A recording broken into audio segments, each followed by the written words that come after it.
Folks, she has done it again. Meghan Markle, who was debuting a brand new face, delivering a hypocritical and completely bizarre new interview alongside a miserable Prince Harry for Oprah Winfrey with Gayle King, which was designed to drop in the hours before Catherine's major announcement, major message for her 44th birthday, which they knew was coming. Because this had been signposted for some time that Catherine was going to drop this video on the morning of her 44th birthday. So, despite everything that they've said, Harry and Meghan's tactics and their playbook remains identical. Their bitter and twisted war against William and Catherine remains identical. But we're going to call out the lies. Tom Sykes, who is the author of the brilliant Royalist Substack, also European editor-at-large for the Daily Beast, with us today. But first, I want to take you through exactly what went down during an insanely sycophantic interview with Gayle King. Now, you'll remember Gayle King is the BFF of Oprah. She's always been a propagandist for Harry and Meghan. And she makes it clear that she is on their team during the start of this very odd appearance. And as I say, Meghan's plastic surgery, good Lord. Good Lord, watch. We have certainly got a lot to think about, Meghan. No staff, no money, business failing. So, of course, what does she do and what does Harry do? Compare big tech companies to drug dealers. Yeah, the big tech companies that she's working with and plugging her crappy products with constantly. Watch. Look at that fake laugh at the end. Look at the fake laugh. As soon as Harry interrupts her, she's like, he's talking. He's talking, stop talking.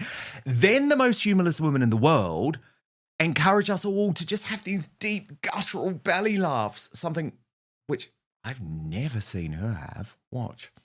Oh my God, did you see how furious she was when Harry took over there at the end of that answer? But seriously, Meghan Markle, piss off. If there is one person in the world who I do not need lecturing me about the fact that I need to have a laugh, it's you. Seriously, it's you. Harry did finally get his chance. She finally let him speak. No, I was wrong. I was wrong. She didn't even let him have that moment. Did she? Do you notice that? Which we're very proud to be a part of, Harry. You know, it's just appalling in terms of dynamics. But I mean, Tom Sykes, where to begin?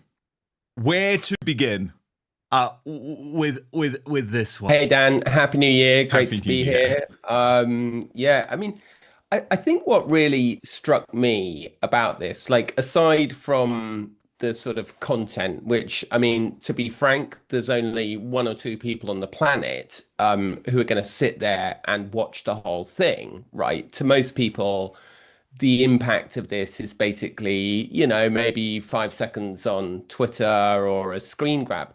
And what struck me was just how weird they look. So, Yes. and look, I don't know, like, whatever, people want to have plastic surgery, dye their hair, do whatever they want to do. That's fine, right? Do whatever you want to do. Like, you know, we all do that stuff. Anyone who has to appear on screen needs to take care of their appearance. That's not the issue. The issue is that it looks to me like this is sort of total. It looks like sort of 2020 Facetune. Do you know what I mean? Their faces, they're all like weird and smushed up, like they're kind of behind a screen that's bleaching out all the features that, you know, it's like someone's turned up the dial on, because you know there's that little dial on Zoom, right? Do you want to touch up your appearance? Hey, haven't we all gone, yes, please, a little bit? But the thing is, I never like, do that. I actually genuinely never do that, but I know people do.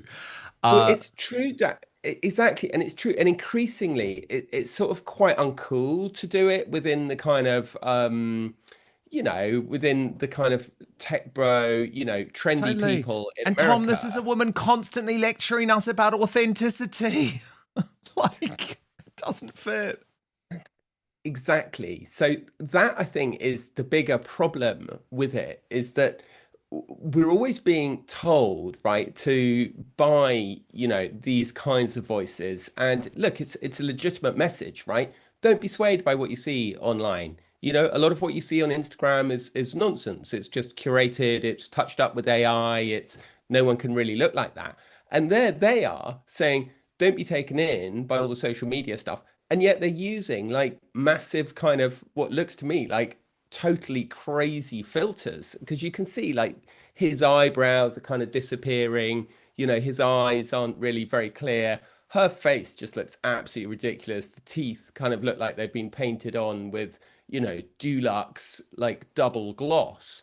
And it's just so incredibly hypocritical. Like, I don't dispute their message, right? I have kids. We're all looking for ways to get them off their phones. We're all looking for ways to get them to engage more intelligently and more sensibly. So are Catherine and William, right? This is like, if you want to ally yourself to a trendy, hip charity, right? This is a good charity to get on board with, because everybody, like, broadly, everybody agrees, right, that we want kids to be kids and enjoy their childhood. But the problem is that if your whole brand, your whole existence is being mediated through social media, your whole business is selling stuff, selling this kind of domestic fantasia through social media, and then you're actually appearing at an event saying, don't be taken in by social media, with like massive screen filters. I mean, it's just like, you just look at it and you just think, who's advising these people? And we know the answer now. Nobody's advising them. No one. And we also know it's them. been impossible to advise them, in fairness. Lots of good people, Tom, and some not so good people have tried and failed and come and gone, as we know.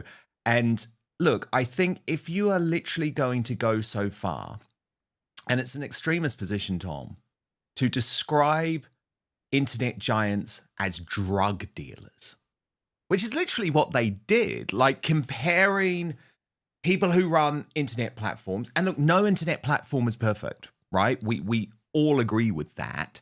But what are Harry and Meghan advocating? They also hate the mainstream media. They also hate the tabloid press. Like, surely the great thing about social media is it's allowed people like you and me to go independent. It allows people like Harry and Meghan to say whatever they want and to deliver their own message in an unfiltered, unedited way whenever they want. Yet they are calling the people who run these companies drug dealers. Now, if you really felt like that, you wouldn't be on there whatsoever, would you? And she is. They are. Fire as ever. Well, that's exactly it, Dan. And of course, there's a kind of superficial, it looks like there's a sort of superficial logic to what she's saying, right? When she says, oh, they're the only people who call them users, like everyone, that's the same terminology as drug dealers. I mean, actually, it's a really ridiculous thing to say, because if you stop and think from like, libraries call their customers users. Totally. Swimming pools call their customers health centers. Do you know what I mean? There's no shortage of companies that refer to their customers as users because they use their products. So it's kind of like that weird sort of like superficially, like you can sort of nod along with this and go, oh yeah, it all makes sense in a kind of AI slop kind of way. But when you actually drill into it and actually use a bit of critical thinking, it's like the whole thing kind of completely falls apart. I mean, the fact that Facebook refers to they're not really, I mean, I would say in a sense, users is an accurate. It's totally normal. It's totally normal because, one of the reasons people don't sometimes like calling people customers as well is because then you're almost monetizing people, if it is a service. So, I mean, the funny thing with them is that clearly someone's told them this and they're like, oh, this is brilliant and we're going to use it. And actually, it doesn't make sense. But Tom, are we seeing a change of strategy here as well? I mean, look, we know that there is really no strategy because all of the people who were implementing the strategy have gone. But for the whole of the past year, we had this professional separation. And I would argue it was to avoid what we just saw, right? Because the on-screen dynamic with Harry and Meghan is awful. It's just awful. Like, she cannot help herself. She does interrupt him. She does talk over herself. There are times when she shows how she really feels in her facial expressions. Like sometimes it's the plastered on fake smile. But there was one moment in that interview there where he sort of overstepped her and her face immediately hardened and the smile disappeared. And this is one of the reasons why I think we have seen the professional separation, because the dynamic between these two is just awful. And it's so funny, isn't it? Because when you compare it to William and Catherine, who I would argue really do enhance each other at public appearances, there's a good dynamic. The dynamic between the two of them is really uncomfortable. But the fact that they have decided to turn up for what is really quite a small fry event, right? Like the launch of this book. It's on Oprah, but it's not hosted by Oprah. It's hosted by Gayle King, who's sort of like the understudy.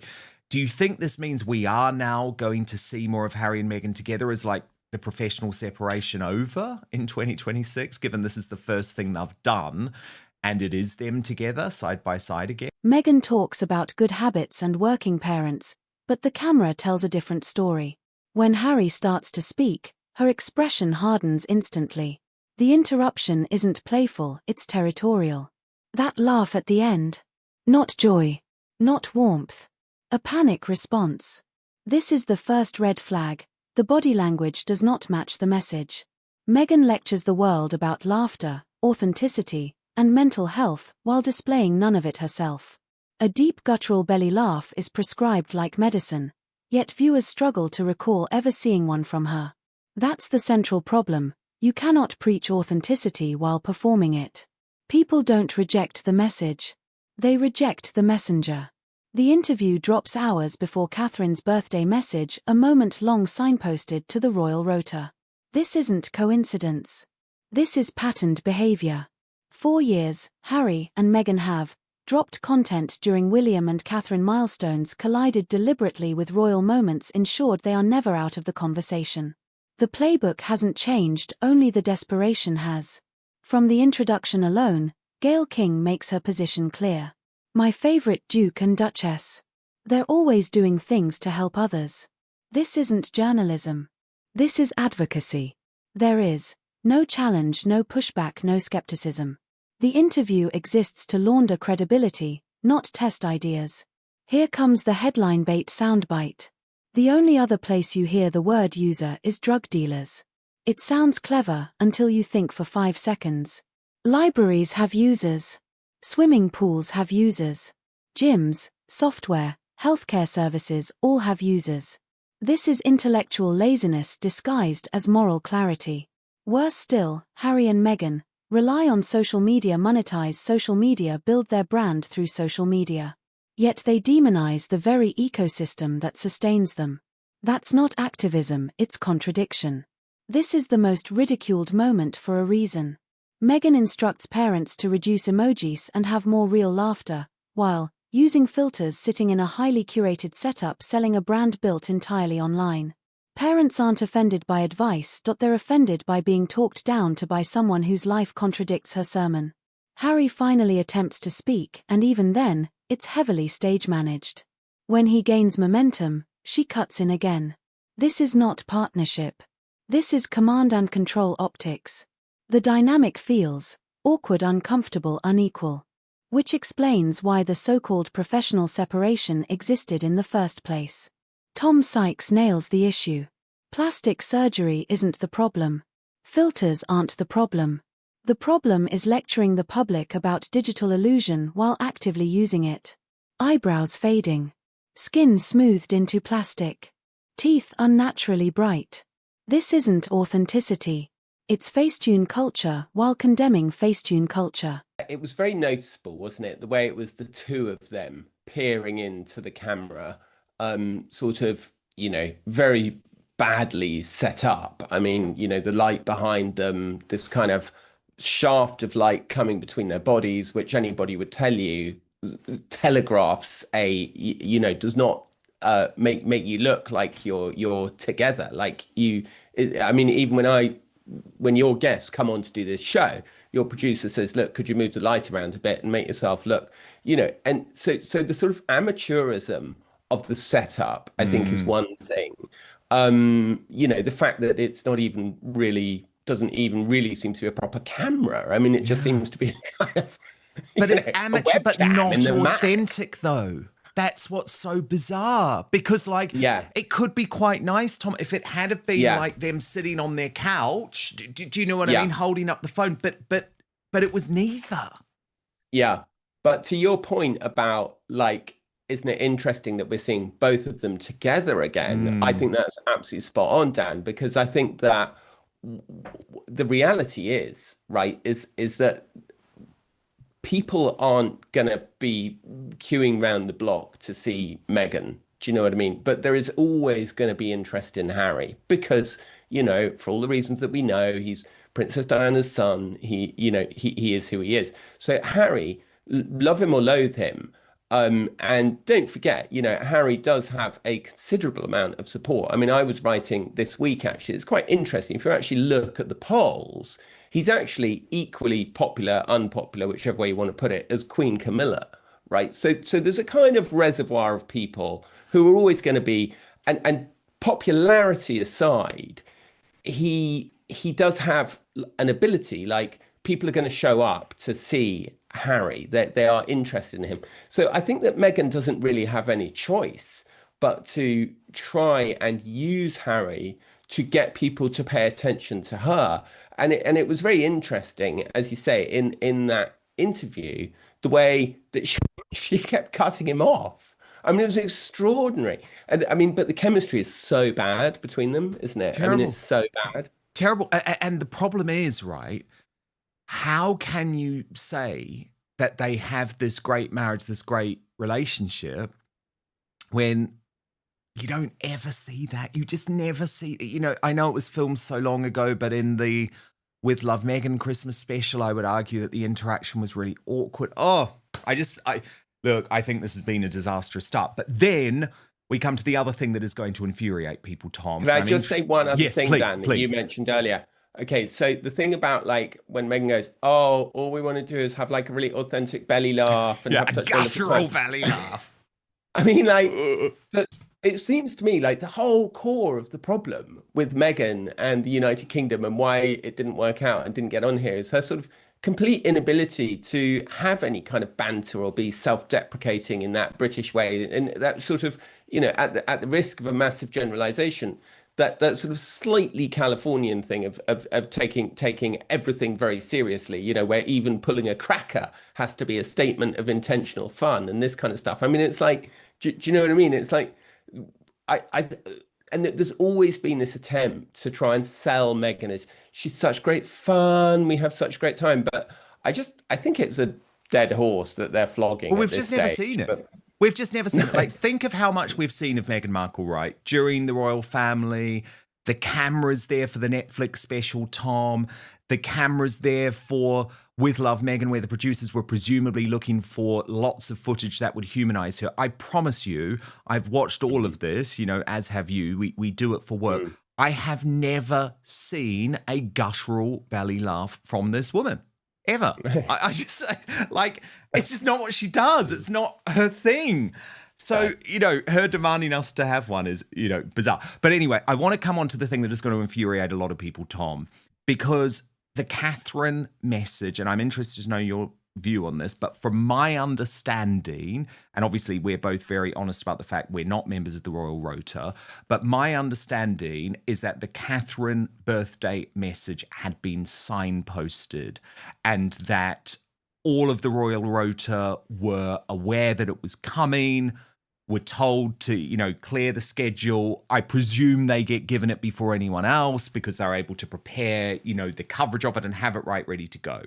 So it feels very unlikely to me that Harry and Meghan were not aware that this first appearance of the year was going to clash directly with Catherine's birthday. I mean, it was released, Tom, in the early hours in the United Kingdom of Catherine's actual birthday. Yeah, well, I think that they're in permanent competition, aren't they? So whether or not they knew the specifics of what was coming, they obviously knew something was coming for her birthday. and weren't content to leave the field clear, as it were. And I think what's very clear, what we see over and over again, is this is their way of saying, "Hey, look, we're not going to shut up. We're a couple on the move. We're on maneuvers. We've got our own agenda, and we're going to do our our own thing." And in a sense, that would be fine, right? But it's just weird how their own thing always seems to sort of collide with, the other person's thing. And, this is such an old story within royal reporting generally of, you've overshadowed me, I've overshadowed you. And of course, actually, Harry gives a brilliant example of it in his memoir, Spare, where he says that, Charles got very jealous about Catherine going to a tennis club, and this order goes out that she mustn't be photographed with a tennis racket, or it'll knock Pa and Camilla off the front pages. So, like, they know what they're doing, and of course, the whole point of the big summit last year, where Meredith Maines and Liam Maguire met up with Tobin Andre at the club in London, was that they were going to coordinate their grid, they were going to share the grid, they were going to let them know what happened. I mean, I think anybody always knew that who knows these families and how competitive they are and how much, frankly, they dislike each other, and how much the staff dislike each other and how competitive the staff are amongst each other, knew that that was never really going to fly.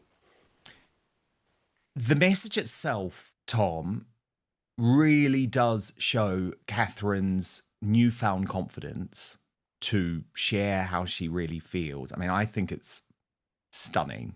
I really do. You can see her in this one, which is nice as well. Let's have a watch before we discuss it.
But this one really personal. I mean, what she is effectively saying there is, I'm grateful to be here. I'm grateful to be alive. And it is a clear reference to her cancer battle. Yeah, absolutely. Look, let's get all the praise out the way first. Look, this is brilliant. It's incredibly well done. It's incredibly well shot. It feels incredibly authentic. It feels like Catherine kind of stepping into her role and being the kind of queen I'm going to be. It very much, for me, echoes that Times piece that came out the other day saying, I'm going to be a queen who's in touch with my heart, in touch with my emotions. I'm not going to be afraid to express them, and I'm not going to be afraid to talk about them. That said, I think that possibly the one criticism that I have of the whole Mother Nature series, of all four of them throughout the whole thing, is that it's just sometimes it just feels like a very rich woman kind of talking about her lovely life. And I actually, in that video, the one moment that I thought was perhaps unwise to include is her sticking her hand in the river with a massive engagement ring that's probably worth more than my house and your house put together. Um, and so I think she just needs to be slightly careful. I mean, brilliant. Lean into the kind of, the empathy, the compassion, the lean into like, this is who I am. I'm so grateful to be alive. I've been through cancer. I've recovered. Fantastic. Just be slightly cautious of looking like an unbelievably privileged kind of person because, there's lots of people. I mean, I wrote about this earlier today, and there's a considerable um, body. There's a considerable proportion of people watching this who've been through cancer who haven't had top level care from the NHS, right? Who've had a difficult time, who've been left on trolleys and waiting lists and not been seen in a prompt and respectful amount of time and all that kind of thing. So I think that I think it's ultimately, look, I welcome it, and I think that it's completely.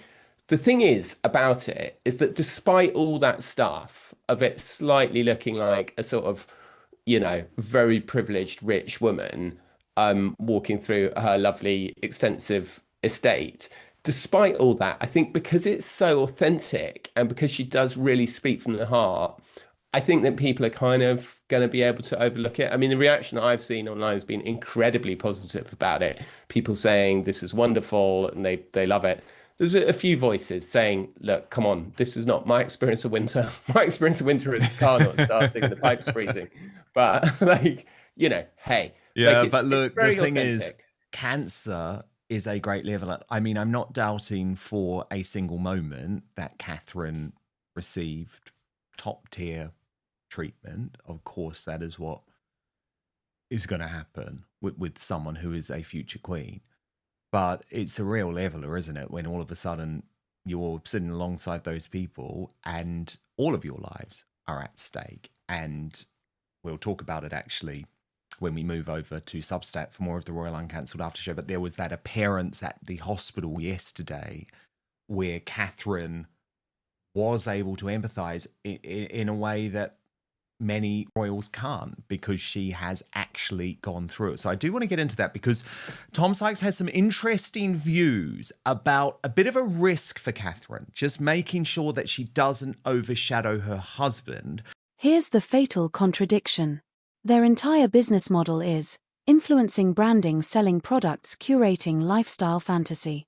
Yet they warn audiences not to be taken in by online appearances. You cannot sell illusion and then scold people for believing in illusion. That hypocrisy is why trust keeps collapsing. This segment explains everything. Harry and Meghan do not enhance each other on camera. They drain each other. Compare that with William and Catherine, calm, complementary, mutually reinforcing. The Sussex dynamic feels competitive, not cooperative. That's why joint appearances keep failing and why the separation happened at all. The technical setup is bizarre, poor lighting, awkward framing, a literal beam of light separating them. It looks amateur, but not intimate. Not casual. Not authentic. It's the worst of both worlds, overproduced ego with underproduced execution. Here's the brutal truth. Harry still attracts interest. Meghan alone does not. Polling shows Harry still has a base curiosity factor, Diana's residual halo. Meghan's relevance depends on Harry's presence, and she knows it. That's why she interrupts him, and also cannot let him go. Then comes Catherine. No lecturing. No filters. No moral grandstanding. Just gratitude, vulnerability, reflection on survival. Her message is quiet, and therefore powerful. It lands because it's not selling anything. Tom offers fair criticism. Yes, Catherine is privileged. Yes, the visuals are luxurious. But the difference is this: she's not pretending otherwise. She isn't instructing others how to live. She's sharing how she survived. That honesty carries empathy even across privilege. Finally, the real mystery emerges. Why is the media suddenly desperate for Charles to reunite with Harry? Why pressure the king to override William? Because conflict sells, because Harry drives clicks, because chaos feeds content. Not because reconciliation is wise. This interview failed because it exposed everything Harry and Meghan try to hide. Control instead of partnership, performance instead of authenticity, hypocrisy instead of humility. And when placed beside Catherine's quiet strength, the contrast is fatal. Now I want to hear from you. Did Meghan's body language tell a different story than her words? Are Harry and Meghan credible voices on digital harm or walking contradictions? Was the timing with Catherine's birthday deliberate or coincidence? And most importantly, do you trust anything they say anymore? Drop your thoughts in the comments. Like if you spotted the hypocrisy too. Subscribe for fearless royal commentary. Share if this breakdown said what mainstream media won't. This debate is only just beginning, and the public is no longer buying the performance.